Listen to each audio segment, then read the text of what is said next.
everybody, and welcome back to Chat and Chill News. Now, I know it's been a couple of days since my last video. Long story short, I got robbed for my camera and all of my ish. So I'm going through a little bit of a crazy time. You know, people start using your credit cards and all of that shit, and your ID goes missing. So yeah, that's the situation right now. A big shout out to my man Cody. I have a camera for now. I'm gonna buy a new one. Don't worry. Just thought I'll let you guys know. And I didn't turn on the light, so let me do that right now. It's not even facing me, but who cares? I can't be arsed. Anyways, Amazon opens up a supermarket with no checkouts, human or self-service. Now this is a very interesting move by Amazon. So now in Seattle, they've about opened up a store, and basically how you enter the store is you have an Amazon Go app, and you scan it. You scan like almost how you scan your Oyster card to get on the tube. You scan it with your phone. Boop, cling cling. You go inside, and the way you purchase your products is you then pick what you want. Yada yada yada. I guess you mark it on your Amazon app what you're getting, a little bit like, you know, when you're on Argos and you go through the booklets and crap, but you know, you got your mobile phone for that. And then the way you get billed is as soon as you walk out of the store, it's automatically just charged into your credit card. This is a dope move. It's been something they've been working on for over a year now. Now, staff members from Amazon have been working on it for about a year, or should I say, testing it for about a year, and it's doing really well. So if it does well in Seattle, then eventually they're looking to open up more stores around the world. This is a great move and can also be a different change into the way we shop in this country and in any other country in the world. Thinking the fact that now, you know, everybody with a phone now, they do technically have internet. If you don't, everyone really do offer Wi-Fi.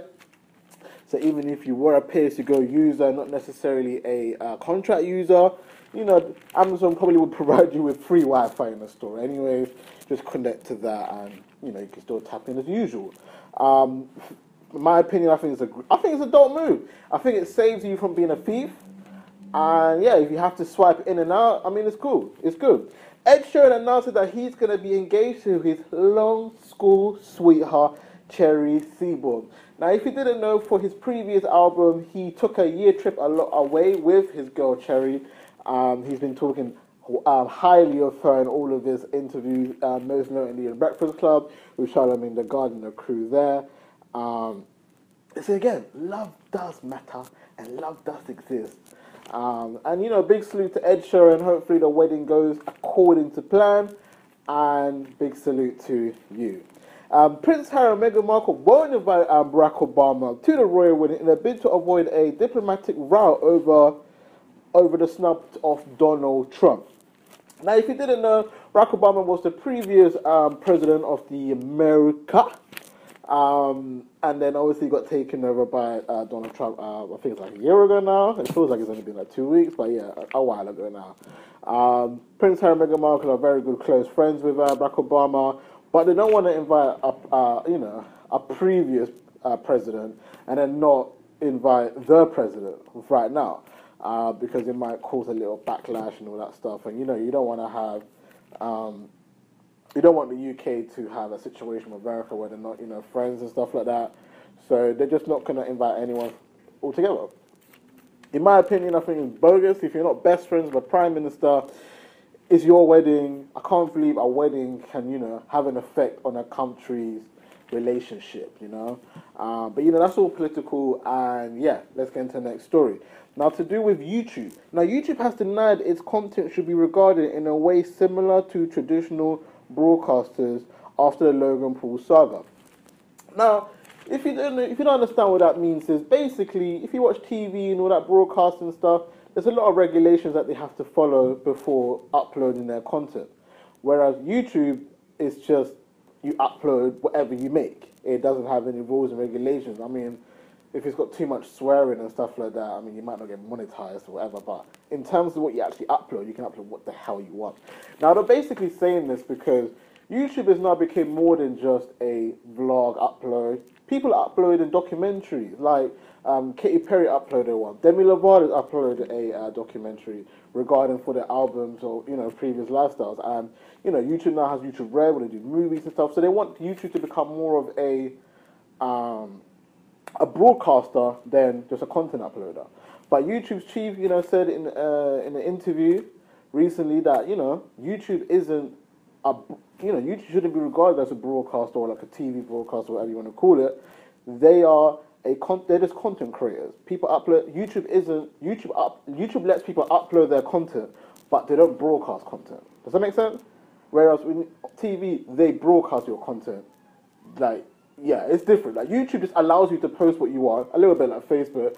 Whereas TV is a whole different team around you doing it. You got a production this, production that, da. You don't need that for YouTube. YouTube isn't like that. So in that way, YouTube said they're completely different and they intend to stay different. And I hope so because, boy, you already told small YouTubers you ain't going to get paid no more. So relax. Anyway, next story. Bristol has rocked by 8 university suicide in 18 months as talented Canadian law student takes his own life during holidays. Now, Bristol University is a good university. I have a few friends up there. I haven't been there personally to Bristol University, but yeah, I've heard good things about it. It's a bit unfortunate to be in a situation now where, you know, people are passing their way, taking their own life, having suicidal thoughts. I would like to say if you are one of those people that do suffer from, you know, any sort of suicidal thoughts and something like that, you know, it's easy said and done. Go and get help, and I can say I'll put a link in the description. I mean, I will do, but you know, it's not something that you can just, oh yeah, you need help. Something doesn't always work like that. You know, not everybody reacts like that. Especially with someone like me that's gone through something. I'm going through something, bro. I just lost like half of my life, hard driving.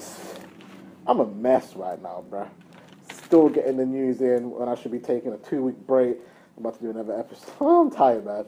But anyways, yeah, man, it's a really unfortunate situation. I have sympathy for all their families and friends and, you know, anybody who studied with these people. You know, I'll read out their names right now. So the person that just passed away, unfortunately, was Justin Cheng. We've got Sam Simmons, Miranda Williams, Kim Long, Laura Nuziru, Elsa Scarberry, and James Thompson. Yeah, James Thompson.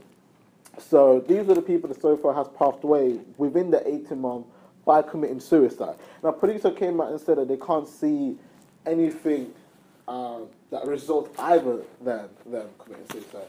So I don't know whether it's just too much stress at universities or whatever the situation is. I hope something can be resolved quickly. What you don't want is to become a pattern. And then once something becomes a pattern, the university will look bad because, you know, people will start putting Bristol University on top of suicide, and then, you know, people just don't want to go there to study. Again, it's not really something I want to touch on. Suicidal thoughts is crazy. I know people that's gone through it. I mean, I don't want to talk about my life, but yeah, so, yeah, that's the end of that news story. Anyway, let's get into sports, and I will see you guys in a second.